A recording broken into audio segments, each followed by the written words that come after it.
Hello and welcome from the Faculty of Education at Monash University in Melbourne.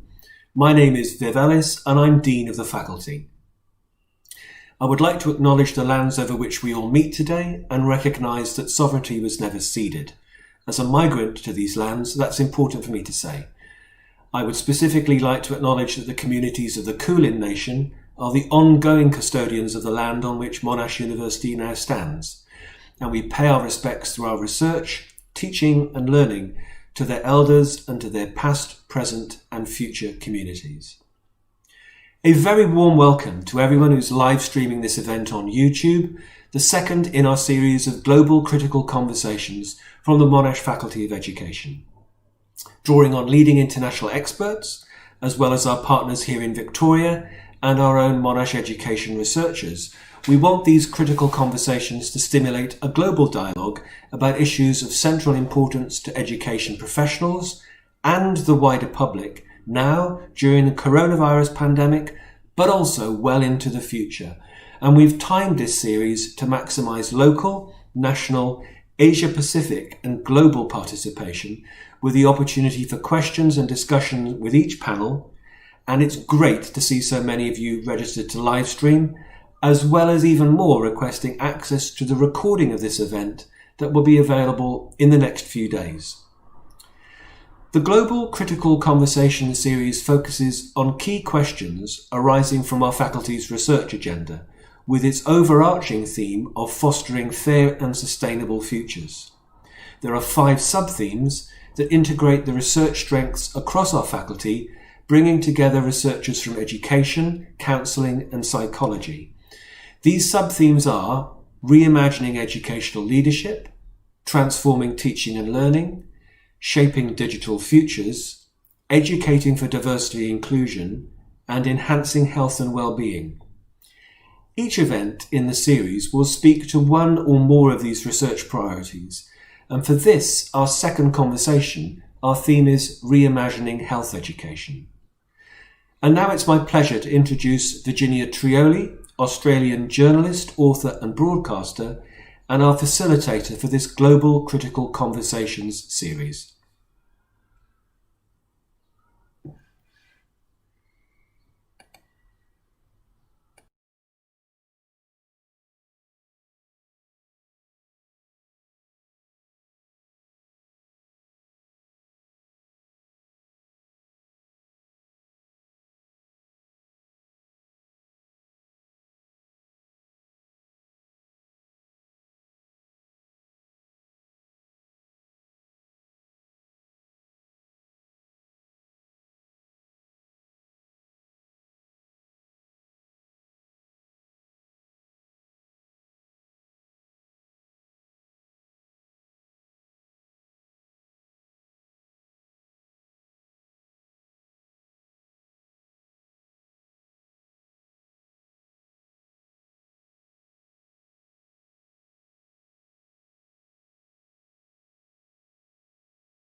In this, you can post your questions and your comments. You can be on social media.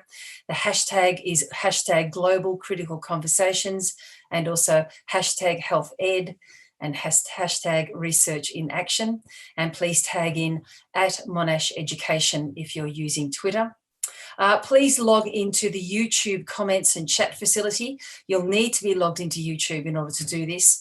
And there you can post your questions as well. You can also get involved with the Slido polling to vote on what questions you would like to hear the panel answer. If you upvote those questions, there's a better chance of them actually being asked.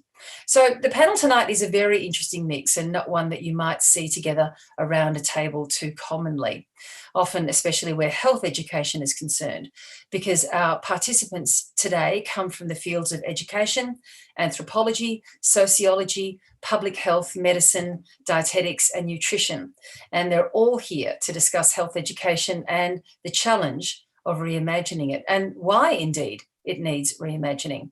Health education is a very broad field, and tonight you'll be hearing insights about health education that takes place in schools, universities, communities, and in healthcare settings.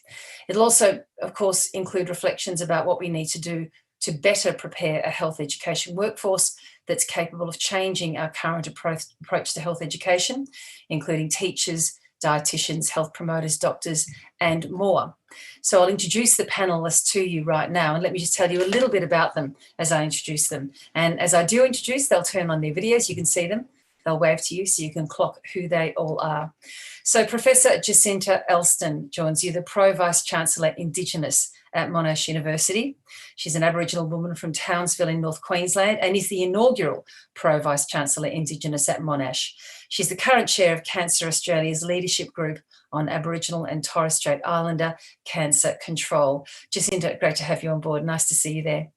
Dr. Sandro Di Maio is with you as well, the Chief Executive Officer of Vic Health. He's a medical doctor and globally renowned public health expert and advocate.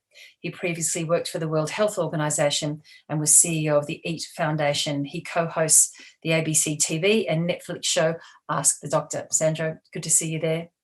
Professor Jessica Fields joins us all the way from the University of Toronto, Scarborough. She's a professor and chair of the Department of Health and Society at the University of Toronto, Scarborough. She's the author of Risky Lessons, Sex Education and Social Inequality, and is completing her book, Problems We Pose, Feeling Differently About Qualitative Research. And I reckon that would take up an entire dinner party conversation in itself. Great to see you there, Jessica. Thanks for being here. Associate Professor Dina Lee joins us now from Monash Education. And Dina Lee is an Associate Professor in the Faculty of Education at Monash University, Australia. Her research draws on interdisciplinary perspectives to critically study health education, from policy formations to their translations into everyday pedagogies. Dina, great to see you there. Thank you so much. Associate Professor Claire Palermo joins you as well from Monash Medicine, Nursing and Health Sciences. Claire is an Associate Professor and the Director of the Monash Centre for Scholarship in Health Education and the Head of Education and Education Research in the Department of Nutrition, Dietetics and Food. Claire is a Fellow of Dietitians Australia and the Principal Fellow of the Higher Education Academy. Don't know if we have Claire there. I can't quite see her, so we'll see if we can might have a video problem there, but we'll see if we can get her up sometime soon. And Professor Megan Warren is with us as well from the Faculty of Arts at the University of Adelaide. There's Megan there, a professor and social anthropologist in the School of Social Sciences at the University of Adelaide. She has more than 2 decades of research experience in investing how people attend to food and eating in their everyday lives. And I'm also delighted to say that we have our storyteller, our illustrator here this evening as well, Jenny Leonard. I don't know if Jenny can wave to us somehow. We can see her hand there. There she is. That's Jenny Leonard, who will be illustrating our conversation all the way through. We have a lot to get to, so we're going to get to it very quickly. I want to try and keep our conversation interactive and as snappy as we can because we've got so many great minds here, and I know that they'll have many ideas, indeed, and want to interrogate each other's ideas as well.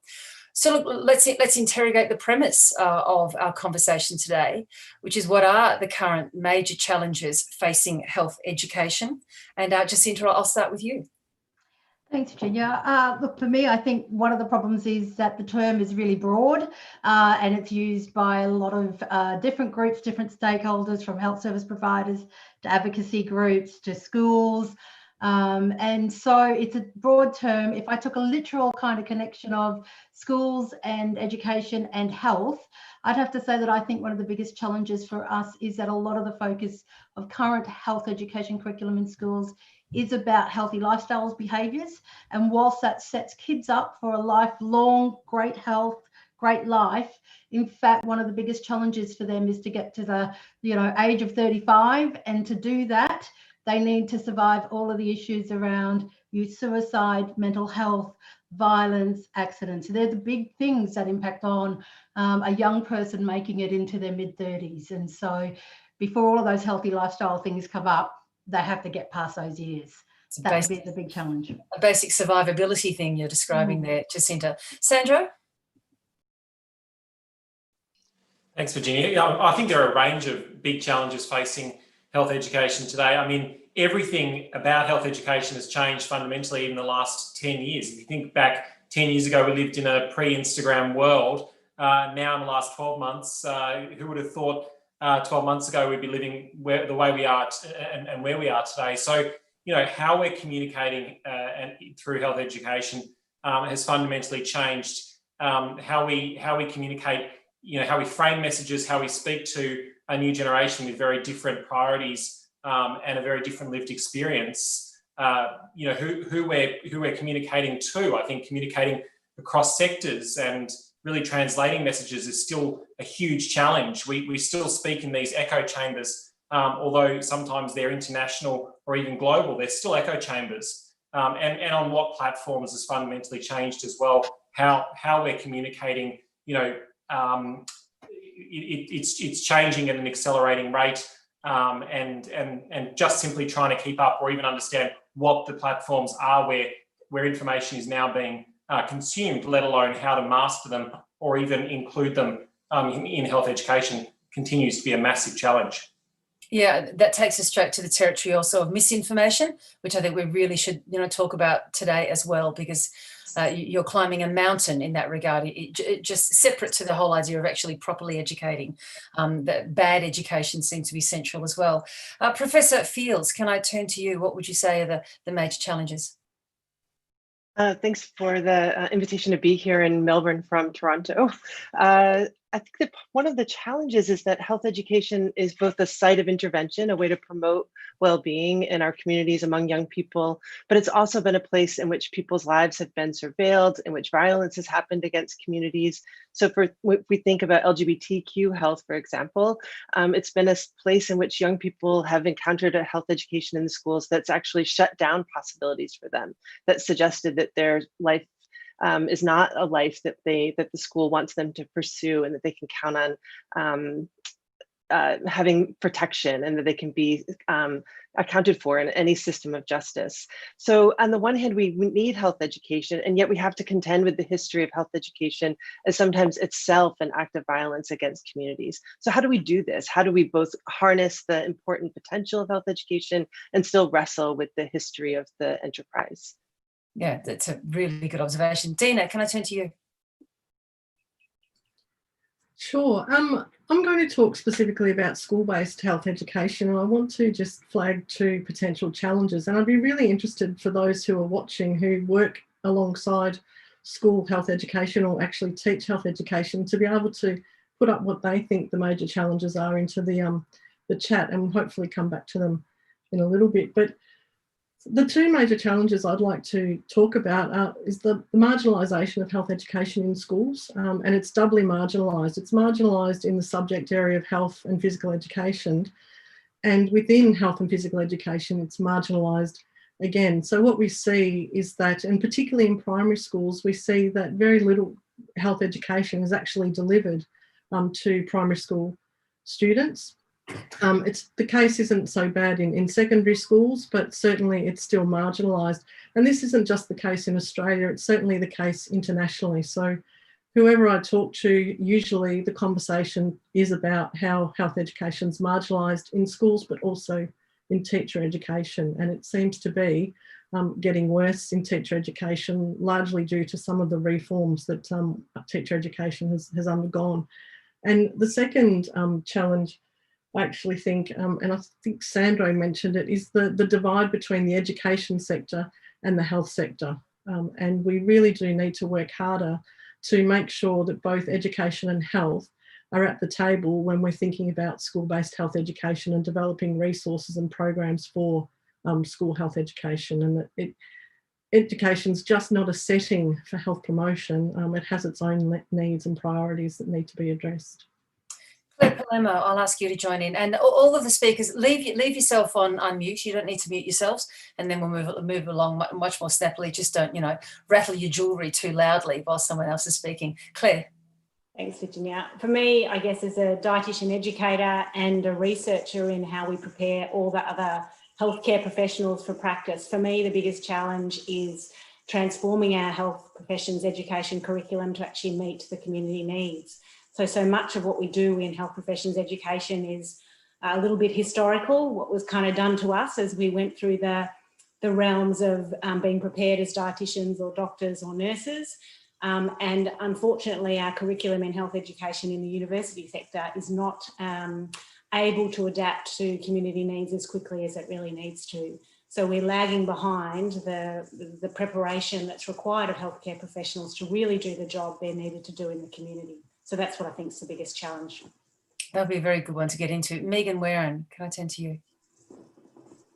Thanks, Virginia. I think there are many challenges, but for me as an anthropologist, and I work in obesity, and a lot of my work is around social class and disadvantage.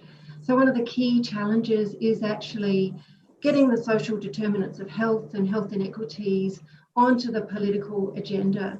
And so politics around eating is one of the key challenges. And if you think about the Australian Guide to Healthy Eating, wherever you are in the world, you've got a pyramid or a plate or a circle. And I think about that, and I think it's these abstract pieces of food. And I'm constantly thinking, what is missing from this? And it's people, all those things around food and eating, which are missing from this health education. Where are the relationships? Where's the cultural diversity? Where is the culture per se? Where are all those social determinants of health, like housing, poverty, racism? How does that fit into our access to food and our capacity to eat and so forth? So for me, that's one of the biggest challenges, is that we don't always think about food and eating in relation to health, that there are so many other factors related to the social determinants of health.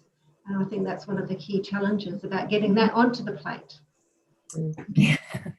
Nicely done. The health education is, of course, well-intentioned. I mean, it's one of the best-intentioned public policies that you can possibly have. So, Claire, where is it going off the rails? I think it's about the time that it takes. So we're talking a lot about the need for the community to deal with chronic disease and have healthcare and services in the community. But we've got a system that actually sort of still privileges the acute sector that sort of ignores the social determinants of health, which everyone's been talking about. We've also got healthcare curricula and accreditation policy that sort of is still very guided about training healthcare professionals to be experts. And so, the medicine and the expertise in nutrition, for example, are privileged over things like the social determinants of health. So while definitely I would say that medical graduates, dietetic graduates and many other healthcare professional graduates learn about the social determinants of health, they learn them as a list of things to be known rather than a set of conditions that they can actually change as healthcare professionals. And there's some of the challenges of getting that wrong. Sandra, what's your response to that? Because pretty much everything you would do at Vic Health is actually determined by those social determinants. It goes right to how people live well, the conditions within which they can or can't live well. So what do you say about that? No, look, it's a great point, and it's one of the big challenges of public health. And I think it's one of the big failures of public health over the last decade has really been to operationalise the formative work of people like Sir Michael Marmot. We've talked about the social determinants of health, but they still, as a concept, become so abstract for policymakers that I speak to that it kind of goes in the too hard basket. Partly it's because of the abstract nature of them, sort of the social determinants. What does that mean, and operationalizing it? I'm a full convert. Obviously, that's what I do all day, and the opportunities you're given even before life, but all throughout life, particularly early in life, have a huge bearing on what you're able to afford, achieve, enjoy.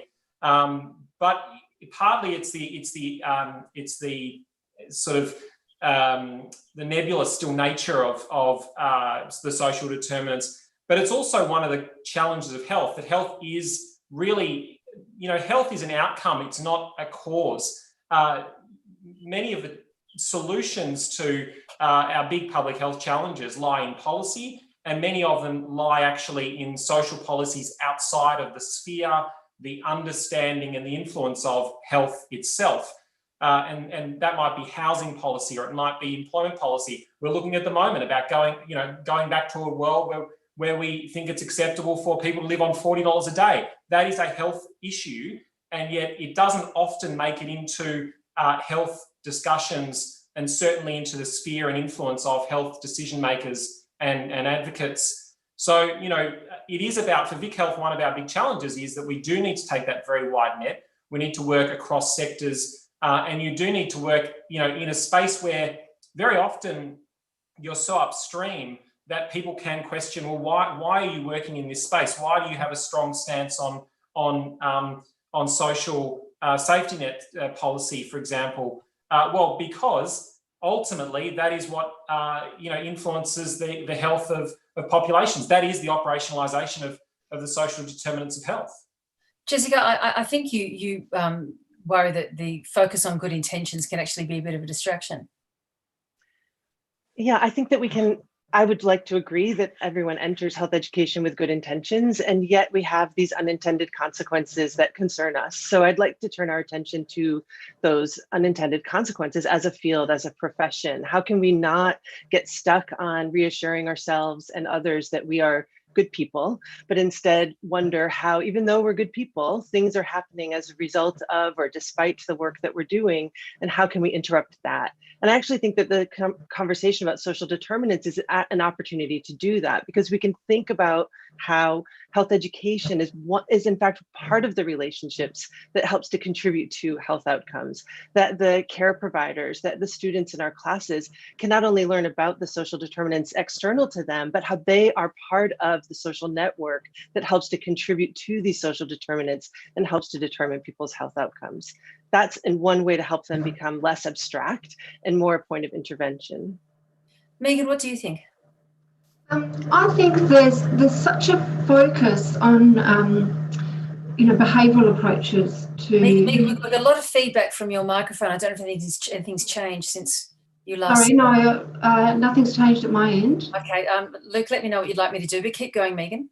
Yeah, I think that we seem to be constantly returning to behavioural approaches to health interventions and health promotion, because a one-size-fits-all approach is much easier, because the complexities of the social determinants of health, people that I work with in the life sciences, for example, say, well, Megan, I can't fix that. That's about housing. I'm trained in medicine. That's got nothing to do with me. So this compartmentalisation means that focus on the individual and, the eat less and exercise more mantra actually is so dominant. And even though we have very good intervention programs around obesity, for example, which focus on, socio-ecological approaches, trying to address the social determinants of health, there is this drift, it's called the lifestyle drift, back to eat less and exercise more. And I think it's such a dominance of that thinking that makes it very hard to get the social determinants of health onto the table. I think that really is a major stumbling block in moving forward. Dina, is that what you mean by unintended consequences? What Megan's describing there? Yeah, very very similar. And I'll give an example. In the early 2000s, I was in schools collecting data, and it was just when the obesity epidemic started to really kick off, and schools were trying to respond. And one of the activities they decided was a good idea was Lunchbox Inspection. And that I was at a professional learning seminar when a teacher actually shared a practice with us all that we should all take on. And that was to inspect kids' lunchboxes as part of obesity prevention. And she told us that we should walk around and really be supportive and congratulate kids on their good lunchboxes. And then she said, with the bad lunchboxes, make an example of them, tut at them, show that you're displeased with their lunchbox. And so hopefully tomorrow they'll bring a better lunchbox. Now, if you good plan. Yeah, but if you forward that 20 years and to our recent ARCDP, which was led by Jane Marie Meyer in the Faculty of Arts, we collected data where kids would tell stories about being scared of having their lunchboxes inspected. They felt a lot of shame, and parents also felt quite frustrated and potentially shamed as a result of lunchbox inspection. So in some ways, it's a good intention practice that's fueled by the desire to prevent obesity, but how it plays out in schools, in lunches and in lunchboxes is deeply troubling to my mind. And as Jessica said, I think we need to be able to look at the unintended consequences and have those conversations. They're not popular. And in fact, some of the feedback at a conference I got when I presented that scenario, I was told that I clearly had really bad experiences. And that's why I was telling that story. And I said, well, no, it's the families telling those stories, and it's not because of that. Yeah. Jacinta, what's your response to this particular issue? Well, as Diana said that, it made me think about a family of kids that I used to watch walking to school up in North Queensland, and they would be sharing, the kids would be sharing a loaf of bread that they'd pick up on the way, and that would be their breakfast and their meal for the day. And what happens to those kids who are most marginalised, most vulnerable in that kind of scenario? And I guess, again, that connects back to those issues of the social determinants of health, being that one of those social determinants of health is about social isolation. So what does it mean when we marginalise people even further away from a level of feeling accepted and feeling comfortable? I think that this whole thing, you know, the constructs of, we're not talking about introducing seatbelts into our cars 50 years ago anymore. We're talking about things that are really very, and I'm sure that was a struggle back then, and I'm sure there was a lot of opposition to it. In today's kind of society where we've got all the social media, all of the voices that people can get to, we're not the sole voice of information in our schools or in other places. And so we're competing with a lot of other places and voices. And kids know often what's right, what's wrong in terms of what they should have, but it doesn't mean that they control what they do have. And I think fundamentally, you know, we've got to be careful not to blame the people who are struggling the most at this. Almost every answer and every element of the discussion we've had so far keeps feeding back to communities we're addressing and we're dealing with, trying to educate, trying to be part of. So let's talk about participatory approaches. Megan, I have to get you to mute your computer, Megan. We're just getting terrible feedback from your end. So I'm sorry to do that to you, but thanks, just while you're not speaking. Sorry, did you want to jump in there, Sandra? Yeah, just something very quickly, because I think it's really important also to acknowledge that not all health education is delivered in good faith. And actually a major contributor to health education is parts of the private sector that are delivering either health education covertly in its countries like Australia, where we have protections in place, but still kids are getting bombarded on their screens, on their phones, at the supermarket with information. Parents are getting information that things are healthy or natural or whatever. There's so much confusion, and actually a lot of health education being delivered by the private sector who have counter interests. And then there are many countries around the world that don't have any of the protections. And in fact, big companies like, well, I won't name them, but there are companies that are actually delivering branded health education, nutrition education programs in schools, and from an early age indoctrinating kids onto certain brands. And so, I think we need to make sure that we don't think that, all health education is delivered in good faith. There are actually many forms of health education that are running counter. And in fact, those are most prevalent in the very communities we're talking about, the communities that already face greatest barriers to achieving and maintaining good health. And it relates to your comment before about the rising infodemic and misinformation. It's all related. Let's talk then about how you involve people and communities through more participatory approaches. Megan, I know you're doing research at the moment in a community that's been targeted for obesity interventions. Can you tell us about that? Sure. So this community is very well known for generational disadvantage, very proud working class community, and they've been targeted by the state's largest childhood obesity intervention program. But the work that we're doing at the moment is with a an organisation called Family by Family, which is an innovation, like an amazing, exciting program by the Australian Centre for Social Innovation. And it's a peer-to-peer mentoring program. So families in the community that have had really tough times. So some of the families, for example, they've been homeless and they've been able to get through, you know, that stage of their life, and now they're called thriving families. They're linked up with other families across 10, 20 or 30 weeks, and these other families will self-refer.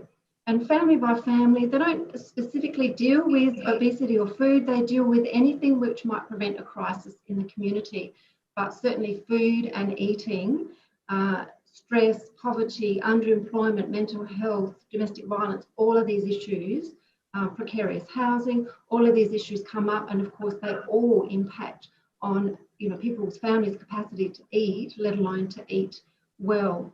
And so this peer-to-peer mentoring program is really important because it's not an outside organisation coming in. These are families who understand each other, they understand the challenges, and there's a different power dynamic. So it's not people coming in to say, look, this is how you should be eating and you're doing everything wrong.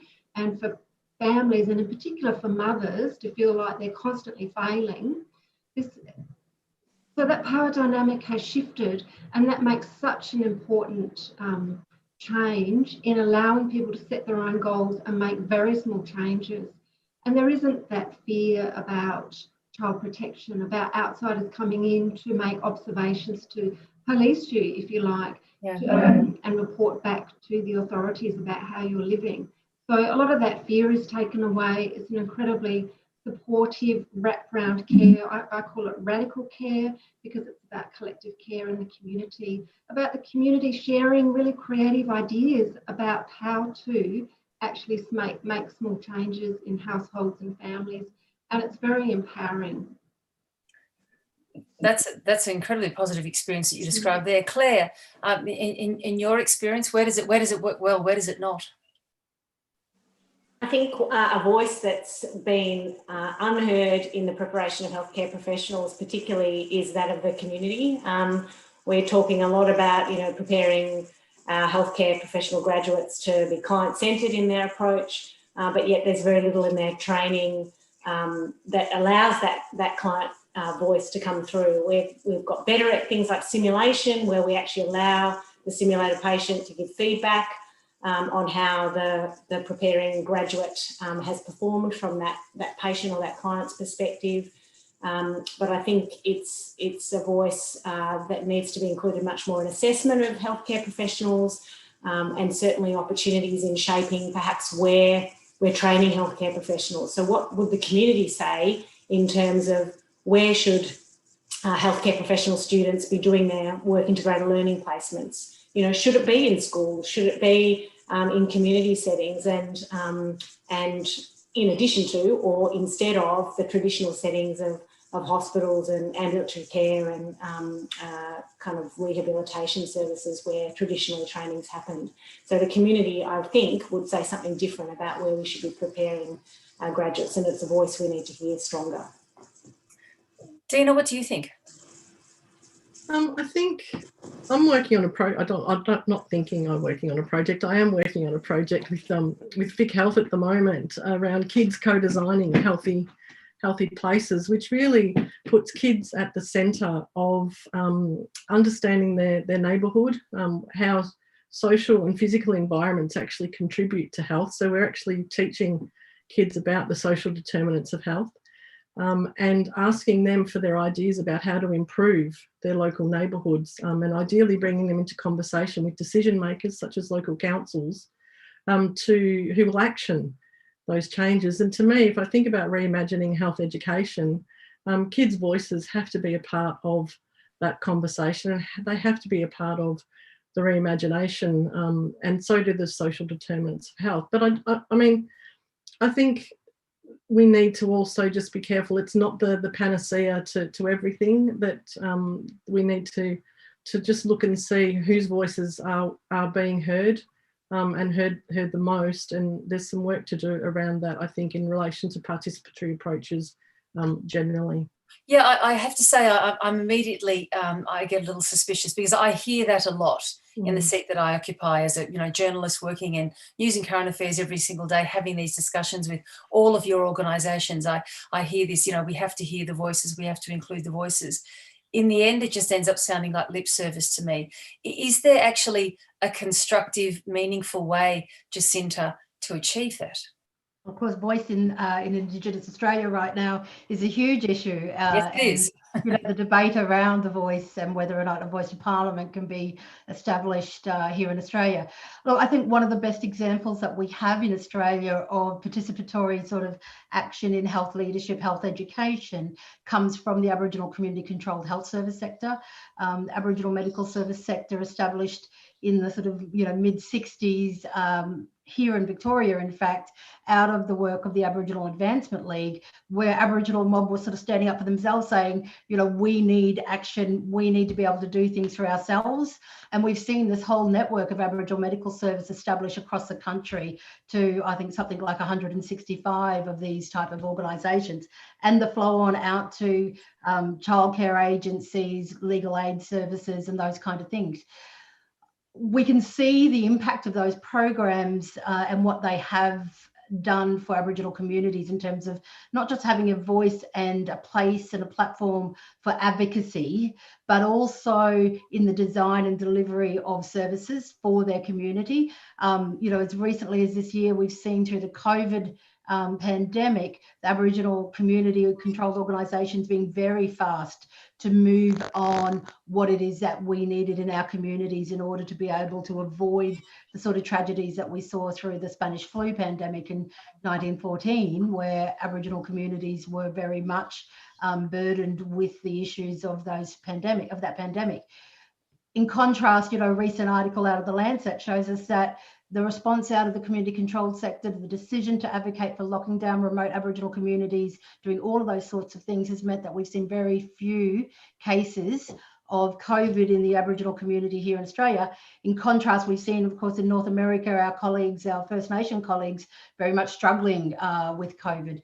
So I think, where we've got people being able to advocate for their community sector, and we see this with migrant groups all the time as well, positioning people and allowing and supporting advocacy from, people for their own people. And in New Zealand, they say, kapapa Māori, for Maori, by Maori.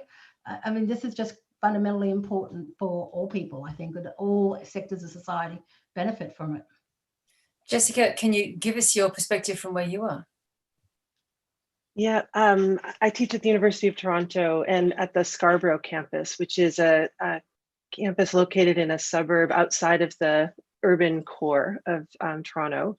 And it's a suburb that's home to many new Canadians, immigrant communities. It's a lower income suburb than others. It's a place that's been especially hard hit by COVID, in part because infection rates are higher, but also because the hospitals are not as well prepared to receive those who are infected. Their testing is more difficult. It's all of the social inequalities that were already in place in Toronto are just highlighted in this moment. So as the chair of the Department of Health and Society, one question we're asking is how do we locate, how can we not just identify Scarborough as a site of trouble, but also identify solutions and responses within the Scarborough community so that we're not only casting them as a site of vulnerability or a site of risk, but also recognizing that that's the place that the response could come from. That's the place that the medical professionals could come from. We could think about how to prepare them to enter medical school, to become the pharmacists, to become the people who are actually working with their community to address the concerns. That's a meaningful response because it helps to change the experience of living within the community. It helps to redefine the community in relationship to the rest of the city. Scarborough just bears this mantle so often of being the site of difficulty, but they're also a place of innovation, response, mobility. How do we support that as well? I wanted to talk about whether there were other places, spaces, I guess, ways in which health education might be explored and delivered as well. Claire, do you want to start on that? Is there a need to explore different spaces and what might they be? Yeah, absolutely. I think there are lots of opportunities to support the preparation or provide health education and the training of healthcare professionals in different aspects of the community. So I think the other thing to think about too is how we're selecting our healthcare professionals. So we've got communities that are diverse, and the communities are the ones with the healthcare needs, but yet our healthcare profession workforce don't tend to reflect the community demographics. So, we have very little Aboriginal doctors, we have very few Aboriginal nurses, and yet what we see in hospitals is some chronic disease and lots of bed stay in that space, as well as many other areas of diversity that are not captured in our healthcare profession. So it's getting a more diverse workforce in terms of socioeconomic demographics, but also training this workforce in different settings. So moving more to community-based settings, wider much of the training that dominates healthcare professional preparation occur in hospitals, which is really just the tip of the iceberg, and prevents our healthcare professionals really being able to make a difference. And if our training was in different spaces, maybe they would have a greater capacity to address the determinants of health and deal with these things. Sandra, what do you think?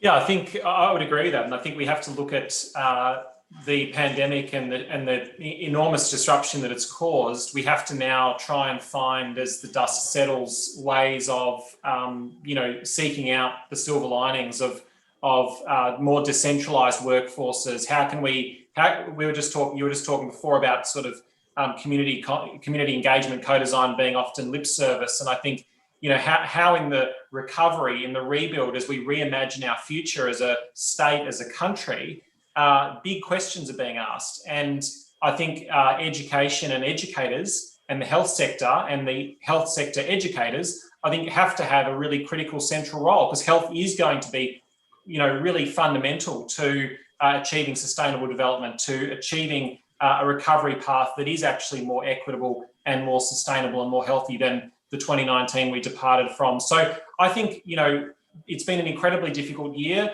but the disruption that we have had and endured, now we must find ways of capitalising on that and ensuring that the small silver linings that emerged can be held on to. And I think there can be opportunities for greater community engagement, greater decentralisation of our education and therefore health workforce. And on a number of other fronts, I think there are some silver linings for us to seek out and really capitalise on. Jessica, there's a particular experience I think you can share with us about a new medical school being located in a particular suburb of Toronto. Tell us about that. Yeah, that's the conversations in Scarborough about how to think differently about medical education. So we're very early in this conversation, but we're thinking about how do we bring together different modes of health education. So thinking about how do we prepare pharmacists? How do we prepare occupational therapists? How do we prepare doctors? How do we really recognize that all of these professions are are opportunities for intervention? And I don't mean intervention only in the conventional sense of we're, bringing in a formal intervention, but they're moments of interruption. And maybe I could just use this as an opportunity to share a smaller possibility as well. In another study, in another part of my life, we constructed a storytelling booth inside high schools and invited people to come inside these storytelling booths and tell stories of lesbian, gay, bisexual, transgender, sexuality, and gender. And we just invited people to go inside and tell the story that was on their mind so that we could understand what stories are circulating in school that aren't reliably caught by health education, that schools aren't always equipped to hear and listen to mindfully. We had scores of students and teachers participating. And one of the things that happened was that we located a different model of health education in which really the student is authoring their narrative.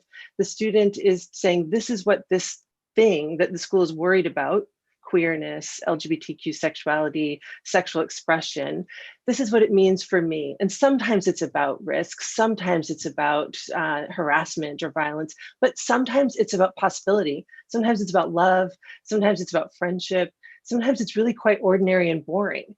And this is it is not only a site of concern, and it's a way of just saying to health education, there's something that's happening up beyond your scope that's not always caught.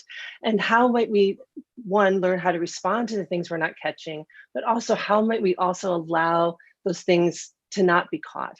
How might we limit the scope of the health educator in the school and not insist that everything about a young person's sexual life is really available to the educator? I think Sandra might want to jump in, but I've got to Dina first. Dina? I mean, I know that project quite well, and it is just remarkable to see what's possible outside of the traditional kind of sex education classroom that tends to focus on risk and all the different ways that you might die, whether it be from suicide if you find yourself pregnant, or that as a young gay person that you become depressed and kill yourself. And so that project was really quite inspiring to see what's possible outside the kind of usual traditional sorts of spaces of sex ed. In terms of different spaces, I'm really quite interested in kind of the arts and thinking about how we might use the arts and how we might use design and different public spaces to think about health education differently and to do health education differently. And I guess a good example is the Little Food Festival that we run every year in Federation Square, which was really a response to some of the problems of food education and just the difficulty of actually talking about pleasure and joy and food in a nutrition education classroom. And so we took it outside of the classroom, we popped it into Federation Square, and we worked with a lot of creative artists and people to activate Federation Square. And we had about 2,000 kids come along and participate in all sorts of activities around food and nutrition. And we actually got to see a really different kind of food education that was interdisciplinary and was full of joy and creativity. And to me, that was really exciting to be part of that. And we're looking forward to continuing that into the future. I want to pick up that point about an interdisciplinary approach and turn to you, if I can, Megan, because I know that you've actually written about what it means to work in an interdisciplinary way and whether this might be a possible solution to some of health education's problems. What do you think, Megan? Working in interdisciplinary spaces, certainly in health education and health more broadly, I think is absolutely key. But I often think about the university that I'm at, and it's probably replicated in many other universities, is that I actually have to cross a road or several roads to get to a medical school. And there's no reason I would need to go there unless I was collaborating with someone. And it's taken a lot of time.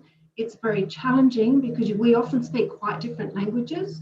Having worked in public health, when I talk about surveillance as a social scientist, I'm talking about, the French philosopher Michel Foucault, whereas my public health colleagues are talking about, epidemiology and surveillance in that way. So there are many challenges, and I think we also have to recognise that there needs to be certain relationships which are developed over time, and trust can develop over time, and a genuine desire to bring ideas together around, for example, the social and the biological. How do these interact in terms of health education around nutrition? What is the relationship between the environment and our bodies?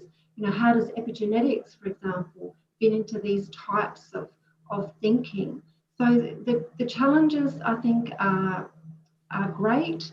It's certainly not as easy as it sounds. There is, again, a lot of lip service like there is for co-design around interdisciplinarity. And there's also a recognition that there are hierarchies around knowledge. And so certainly in the health space around obesity, for example, the knowledge which is privileged is, or the research which is privileged are things like randomized control trials, evidence-based medicine, which is coming from a very biomedical domain. And so what is considered to be expert discourse or expert knowledge actually excludes a lot of community knowledge. There's a fantastic amount of local community knowledge, which is very creative, which often gets missed in these types of hierarchies of knowledge. And I would also suggest the same about thinking about local knowledge, local context, place-based knowledge. So really tapping into that as an opportunity to position, as family by family do, position the people in the community as experts on their own lives, finding out what's important to them. Is obesity a problem for people in these communities, or has this thing called obesity been already set as a problem by outsiders coming in with a solution that they've already set as well, and then sort of putting this on top of the knowledge which the community already has, and dismissing that really valuable knowledge. Jacinta, what are your thoughts on that? You're on mute. I'll take yourself off mute, Jacinta. Sorry, one of the challenges that I think we have about the generalist sort of workforce sort of notion of this space, which I think is relatively important. I think about, again, far north Queensland and the Cape, one of the biggest regions of hospitalisation for Indigenous kids is related to oral health issues. Hard to get dentists up into the Cape. You can get doctors up there, but yet we can't train a doctor to do a filling. And so, well, we could train them. Of course we could train them because we're smart enough to do that. But what we don't have is a system that allows a doctor to get paid to do a filling, for one part.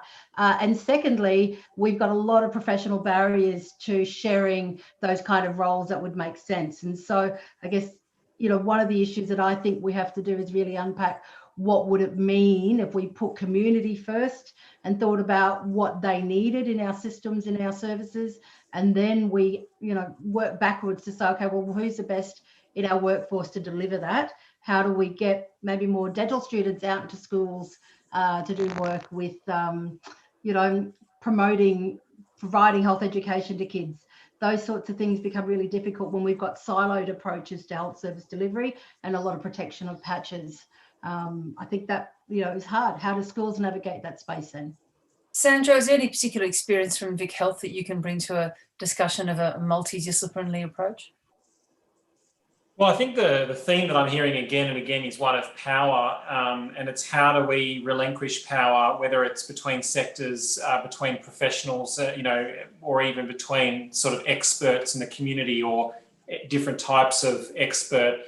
One approach that we've taken this year, Virginia, is that we launched a fairly rapid survey of 2,000 Victorians to understand really a pulse of what were the challenges facing Victorians at that moment that they needed support from Vic Health for.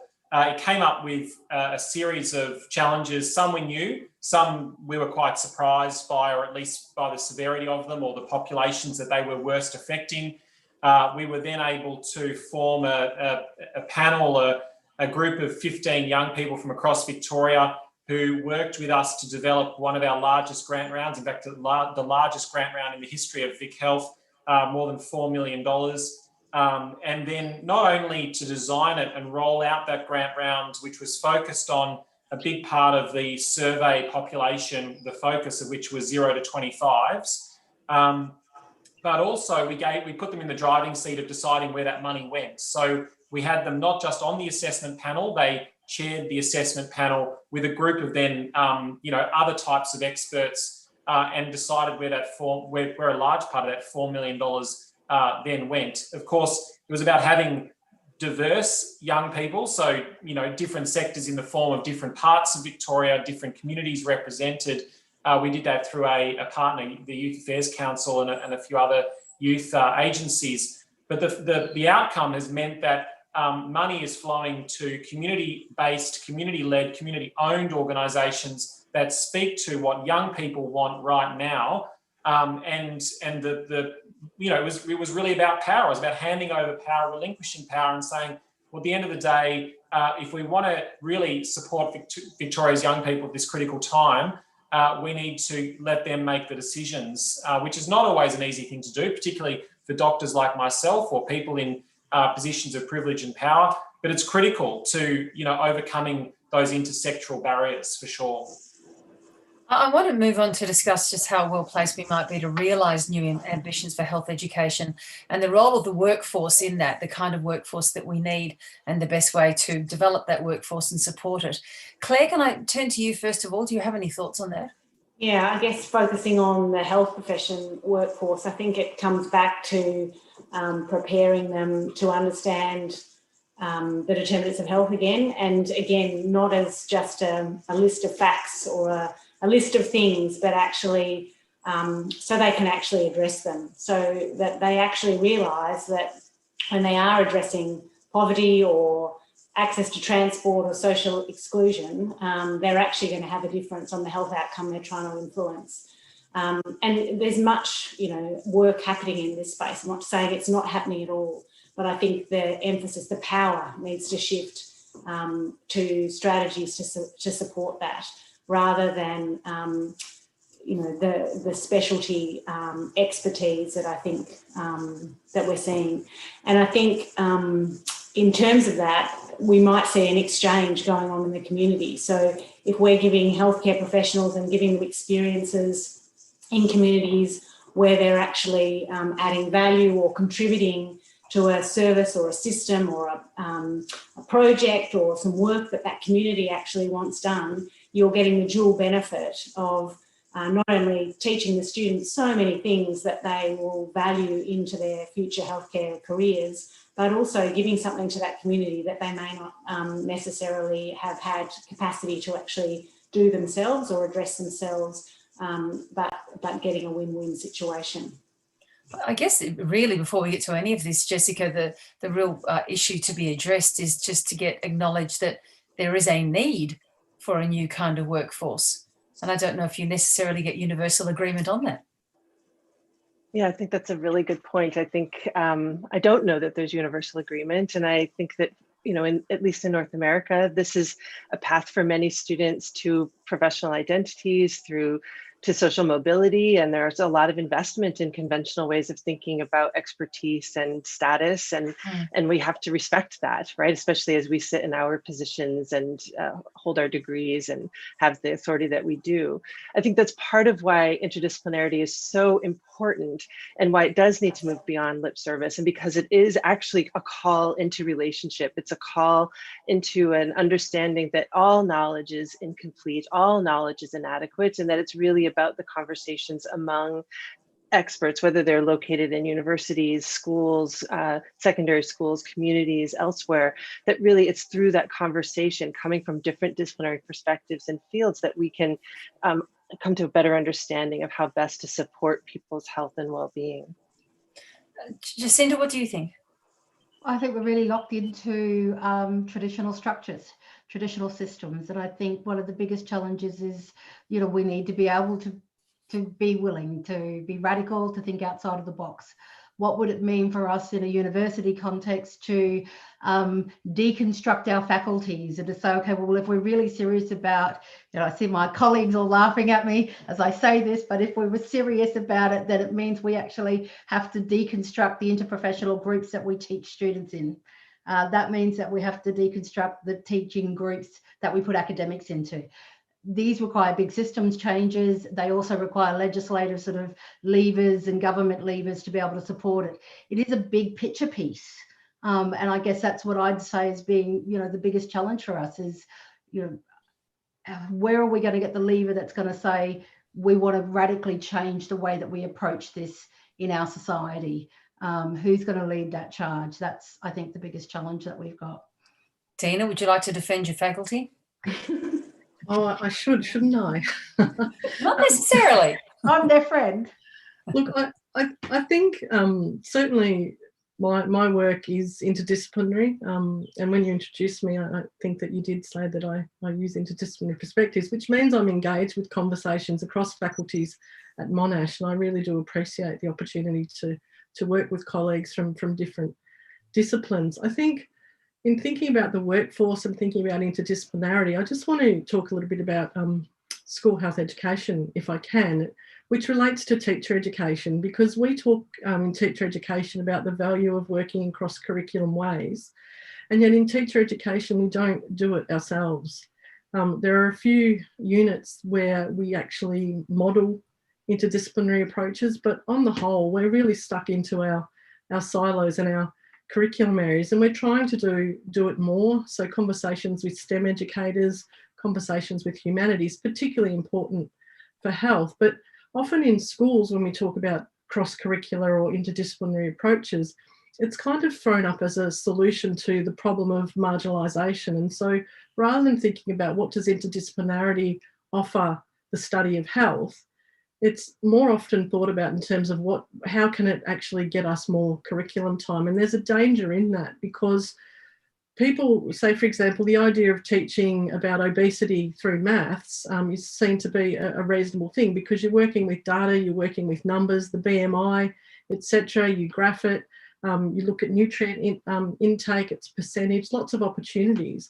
But there are real problems when, for example, a teacher who hasn't really studied health education takes on board teaching health through math, and they end up charting everybody's body weight and BMI on the board to actually look at population, a population of 30s average body weight. And there are real issues. So I think when we talk about cross-curricular approaches in schools, we need to be mindful that yes, they're good, but they're not. We will need to put more thought into how they're enacted. Megan, have you got reflections on what this better, I'll use that word, better workforce might look like, how it might be constructed? I do. Just from people's conversations thus far, it makes me think about what I do in terms of sort of this interference or interruption that Jessica mentions, because the structures, as Jacinta said, are very, very wedded to the education model. They're very institutionalised. And so when there are possibilities and opportunities for interruptions and interference, I mean, I think that's why we're all here having this conversation together. Let's have more of these, because we're talking to diverse audiences across different disciplines. This is fantastic.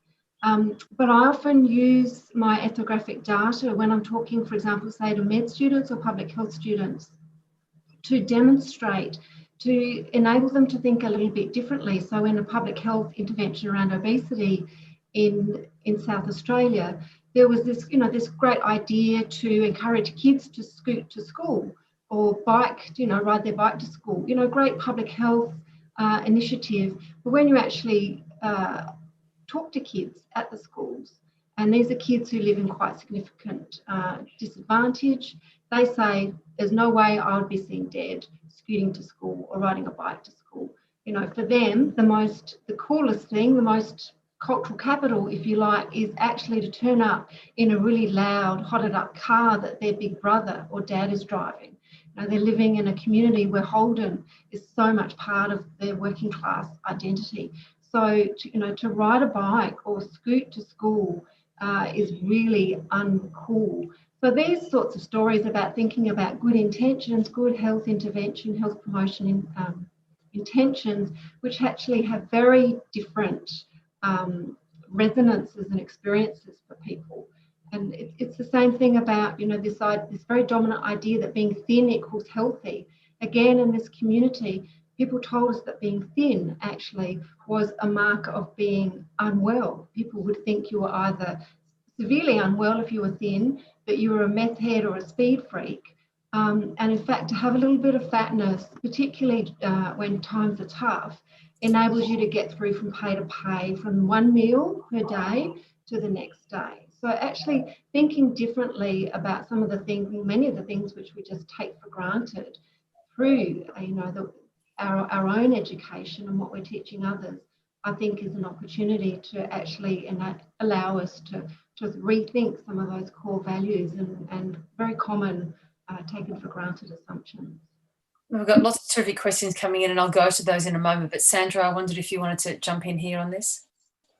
No, I think, I really support. I think we do need to have a rethink in the way we educate. I went through a medical education. It was pretty much the same education my dad went through 40 years earlier at the same university, very biomedical, great university, it was Monash. And I did get some really great experiences of working in communities, including in remote communities. But, balancing the different how siloed our educational institutions are, which reflects how siloed our governance and government institutions are. You know, I think it does require a major rethink. And I remember when we were launching about 10 years ago, I was launching my first health startup, and what we did was actually combine the design community with the health community, because what we realized was we were constantly we were always one or two steps behind industry in how they were able to create an altruistic, an aspirational and very engaging message for young people using sort of cutting edge technology and communication methods to incentivize certain behaviors and obviously certain purchases and health behaviors. And so trying to actually work with some of those sectors, not necessarily that those sectors have to get a medical degree, because I think we've got enough doctors probably in the world, but certainly thinking about how can we combine our different skills. And so the approach was to take the design community and the global health community and really try and lend our comparative advantages to one another. And, you know, through intensive sort of sprint type boot camps. And I think we do need to kind of think in that way, where how can we get different students early in their careers before they become quite siloed to exchange information, ideas, and also different lived experience. Let's not, forget that there will be a selection bias for different types of courses. So bringing students together across different courses, not only do you share your professional and your sort of expertise, but you also probably share quite different lived experience, different priorities, different insights, and that makes you a richer clinician and health educator. But it also, I think, might allow you to instill some health knowledge or ideas into the communication sector, and maybe that ends up being a more rich or influential way of ultimately influencing the health and lives of populations. Many great questions coming in from all our terrific streamers and viewers today, this morning, this evening, from everyone around the world. This is asked by Katie. How can we shift the status of health education in schools so it's taken seriously as a discipline of study, a space for learning, and not a behavioural intervention? That's from Katie. Can I just start with Jessica and then Dina on that? And if anyone's dying to jump in, do so. Otherwise, we'll move on to the next one. Jessica? Yeah, it's such a great question. I spent many years studying sexual health education and focusing all of my attention on that, and then also suspecting that it didn't really matter that much, right? That when we really think about the amount of time people are spending in sex education in schools, or that how often we actually turn to our sex education to help us make decisions consciously, how often does that really happen? And yet sexuality, health, and education are so entangled. I would like us to think about the way that health education extends across the school. It happens inside particular classrooms and moments of concerted attention and effort, but it's also happening in the hallways and assemblies, in washrooms and locker rooms. It's happening in the photographs that teachers have on their desks. Like, how can we enlist the school in the project of health education and help all teachers in schools come to greater consciousness about their contribution to the health education that students are getting as they move through the school day? Dina? Thanks. And I have similar experience to Jessica there. I've spent 30 years studying health education, and the reality is in schools, most kids' health education is delivered by a giraffe. It's healthy Harold. And so I get usurped by a giraffe after 30 years of study. And Katie, thanks for your question. I know that it's not just a problem in Australia or New Zealand. I think that's Katie from New Zealand who might have asked that question. It's a global problem. So most countries around the world tend to report that health education is marginalised. And I think, how do we improve its uptake in schools? I think part of it relates to us trying to build bridges across the health sector and the education sector. I was in a workshop a couple of weeks ago when I was talking to a group of people who prepared resources, national resources and state-based resources, And none of them actually had any idea about the curriculum. They didn't understand what assessment was. And so the resources really weren't talking to teachers. And they weren't responding to the needs of teachers and the education priorities. And so part of me would like to think if we can actually strengthen the education aspect of health education, that might help partly with some of the uptake. But I do think it is a global issue, and we need to try and put it on the table and understand it more in order to respond effectively. Well, Catherine's asking a companion question, and it gives an opportunity for the rest of the panel to spud in here as well. And her question is, with national aptitude tests so focused on literacy and numeracy, and schools publicly ranked and regarded according to those results, how can we encourage schools to prioritise health education? Who'd like to go in there? Jacinta, you got any thoughts? Look, I mean, I think this comes almost back to the point that I was trying to make at the beginning of our discussion, really. For what purpose are we doing this, and what problem are we trying to solve? And I think that, fundamentally, the health education that we put out has to be able to line up across the rest of the curriculum at every level, and it should be focused on the problems that kids are going to kind of confront in their lives.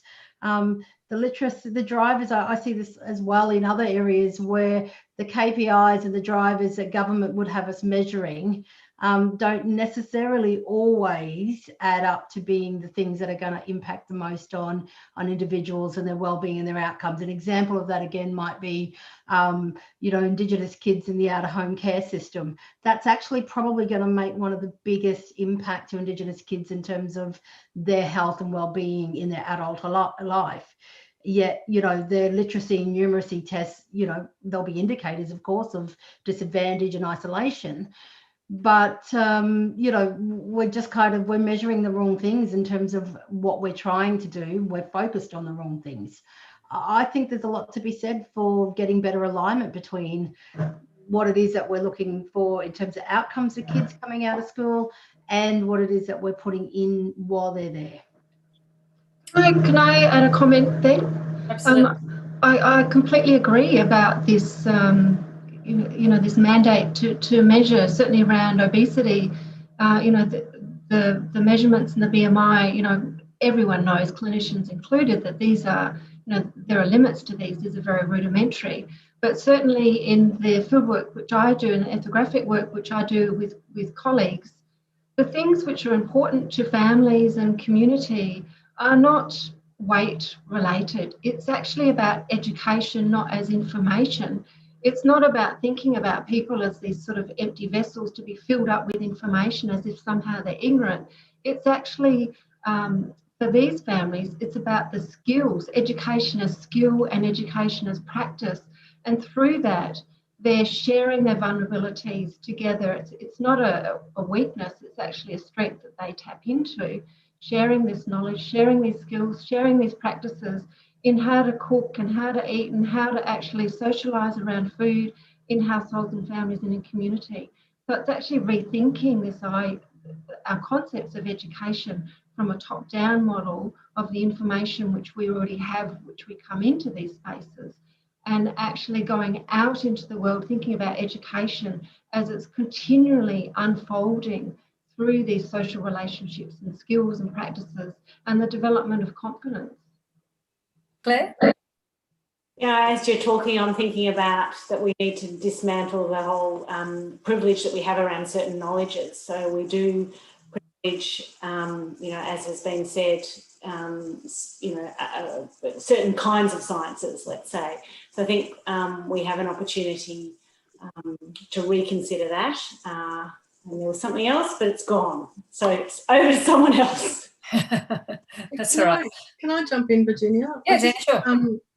We do focus on literacy and numeracy, and there's lots of conversations taking place around wanting to challenge that and change it. But just to flag that health education, health literacy is a key understanding and a key component of health education. And health literacy is made up of scientific literacies and numeracy. And so there are real opportunities, if we're clever, to make those connections, and also around civics and citizenship literacies. And again, that's another key part of the curriculum. So I think some really clever mapping could help us make those connections stronger, so teachers actually can see that health education, although it does need reimagining, to be sure, but in the interim does connect with those those literacy and numeracy agendas, as well as STEM, as well as civics and citizenship. Kay's dominating our conversation this evening. Kat is asking this question: how do you tackle the idea that while health education might be accessible in lower income brackets, we may not all be able to afford healthy lifestyles? Where would you begin tackling that? Sandra, I'm going to start with you there. Thanks, Virginia. I love that one. Yeah, I mean, it's absolutely right. I think education is necessary but not sufficient. Really improving the health and well-being of populations comes down to structural, environmental, social policies that support everyone and leave no one behind. I do think they're related, though. I think what gets measured gets done, and we don't have an aggregate, annual, accountable number or tracking type benchmark for governments on the health of our children. I'd like to see a national aggregate composite measure that every year the highest level of government it comes out and reports to Australians how our children are tracking, and that doesn't become simply a way of blaming parents or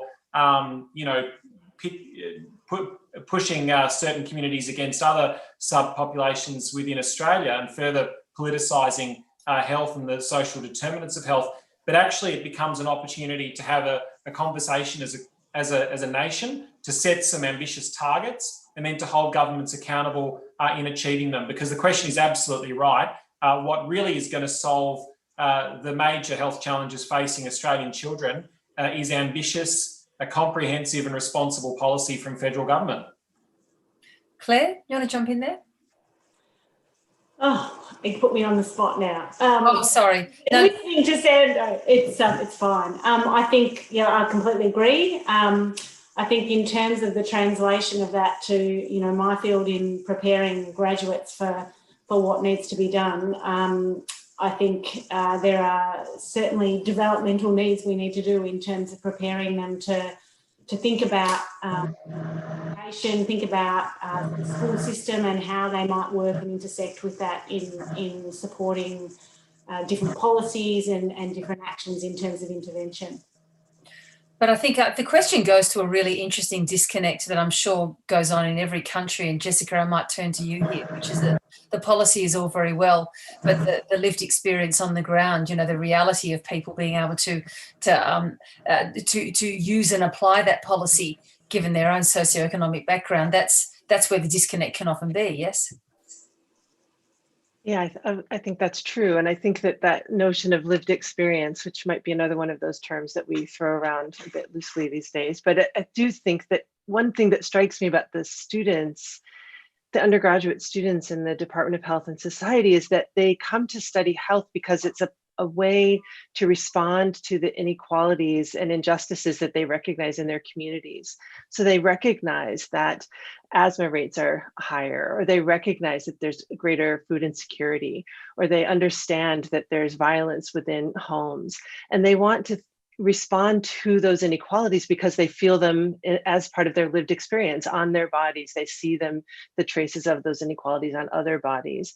And for us to really honor, when I think about educating the profession, preparing people for this work, to really honor maybe I'm now going to defend good intentions, but to honor the place where people begin that work, right? To understand that they have felt something, they have felt these structural inequalities, they navigate them, live them, and then they're trying to respond to them through their education and through their professional ambitions. Jacinta?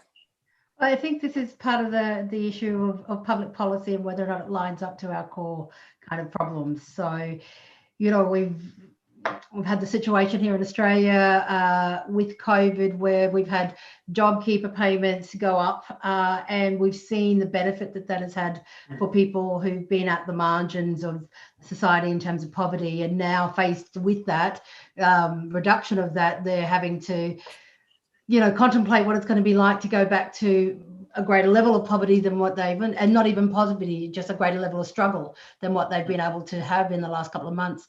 You know, fundamentally, people can do better when they have better access to the resources that they need. Where does that policy agenda in government line up? And I guess it comes back to the point that Sandro made in terms of, you know, what is it that we're measuring? And are we measuring, you know, the capacity along with the NAPLAN results, literacy, numeracy, and those kind of things? Are we measuring whether or not kids are going without food, whether or not kids are seeing and experiencing violence?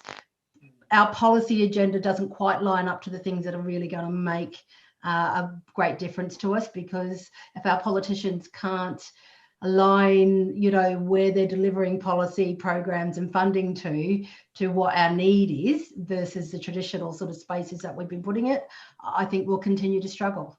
Communities know what they need, but they can't necessarily get it for themselves. Go on, Sandra. Virginia, it's not just measuring it once as well, or measuring one thing one year and another thing another year, and then when you don't hit the targets, let's change the targets, or let's shift the targets. Or let's measure something we did in, you know, in another parallel universe. I think it's about really measuring the same things every year and then tracking those over time so that we can actually work out, you know, where are Australian kids facing greater barriers? Where is the health of our kids falling behind? And then that's when you're able, I think, and you know this better than I do, but that's when you're able to then really hold governments to account and say, okay, you know, the policies are not working. We don't have the right policies in the right form to be able to, education is absolutely necessary, but unless they have access and can afford and have the means to be able to purchase that food, get it in their house and get it on the dining table, you know, we're not going to get to where we need to be. And so then you're able to actually have that level of accountability, measure those outcomes, and make sure that the policies are aligned with the needs of populations, and particularly of young people, and health education being a really critical part of what would then be that package of policies. Though we're heading towards the end of our discussion, we'll need to wrap up soon, and I want to get your final thoughts before we do that. But I did want to ask you all, I've got such a brilliant panel together here. How does health education tackle, combat and deal with this incredibly sophisticated era of misinformation? When you have an internationally coordinated anti-vaxxer campaign that's communicating to people in ways that you can only dream of reaching, and it's reaching minute by minute, how do you do this? Who wants to start? I certainly find that in the research that I do, when I ask people about what they're eating and how they eat, and they often tell me that they're confused and that nutrition, education or information is confusing, and so they walk away from it and they do their own thing. And that, I think, is a problem, because then you do have avenues for people to come in and sprout, you know, people with no background in nutrition or health or education, sprouting all sorts of weird and wonderful misinformation, which can actually be very dangerous to people's health. So it's a huge issue. I don't know. I don't have an answer for that. No, I hear the same things. I hear people, whether it's patients or colleagues, people are confused. People are also, particularly this year, really desperate for information. The media landscape is incredibly noisy and hard to navigate and to work out what's real and what's not. You know, I hate to sound like a broken record, but we do need greater regulation in this space. The online space and what you're able to say in social media versus in print media is completely different. You know, we need to have ways of verifying and really, I think, making sure that the algorithms that young people are logging onto and learning from are not just focused on, how long can we hold your eyeballs for as the only incentive for that algorithm, because that's going to obviously lead to more extreme forms of information, more siloing, more misinformation. It needs to also be balanced with protections for young people and what is, a reputable source of information. Sandra, can I come to Claire? I know you wanted to say something there. Yeah, I think too it's about supporting our health professionals to be actually able to communicate effectively in the space. I think it's not the way I was certainly taught to communicate my nutrition messages 30 years ago when I did my dietetics degree. And so I think we need to support and encourage and enable our healthcare professionals to play in the space. And not to get into arguments with the people that have different opinions to what we know to be true, but to actually effectively communicate the right messages, because you're right, people are confused, and nutrition is one of the things that everyone thinks they know something about and will contribute to, because we eat usually about 3 times a day, and so everyone thinks they know something about nutrition. So it is very challenging, but we need to equip our future workforce to play in that social space. We need to bring our conversation to a close, so I just wanted to ask you all just briefly, if you could, to reflect on where we go from here. Jacinta, can I start with you?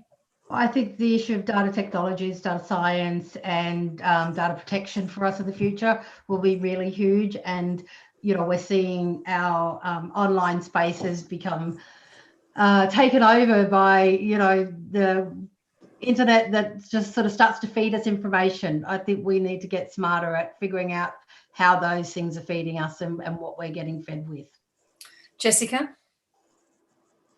Yeah, I think that the challenges to science's authority are really quite chilling and also very important to take seriously. And there are stories about people's relationships to authority in general.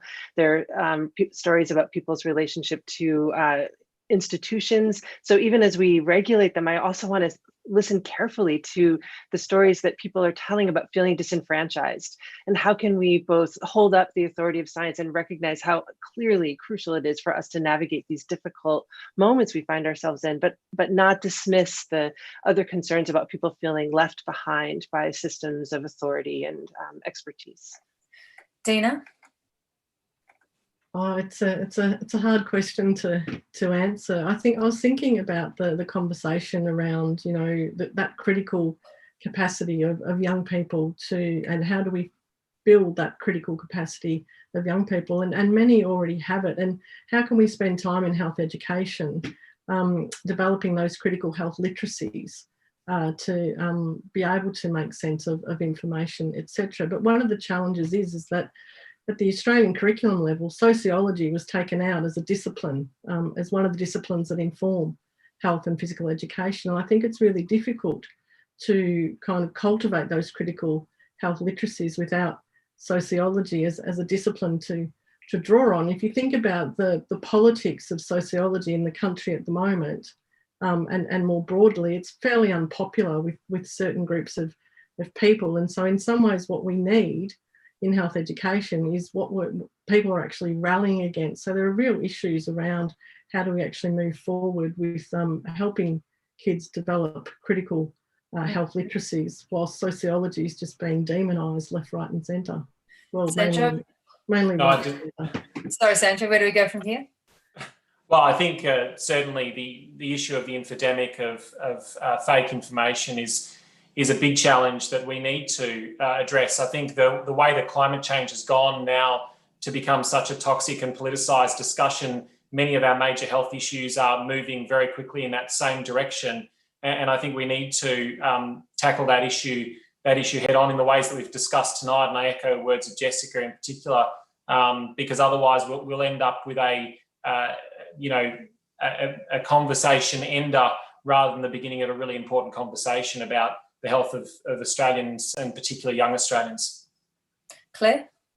I'd really like to see our future healthcare professionals being prepared, and our teachers and all our disciplines being prepared together and going into communities together as interprofessional teams, interdisciplinary teams, multidisciplinary teams across sectors, and actually listening to communities and developing their skills alongside those communities so that they're actually really reflecting what those communities need. And, you know, wouldn't that be the most amazing student learning experience? Finally, Megan.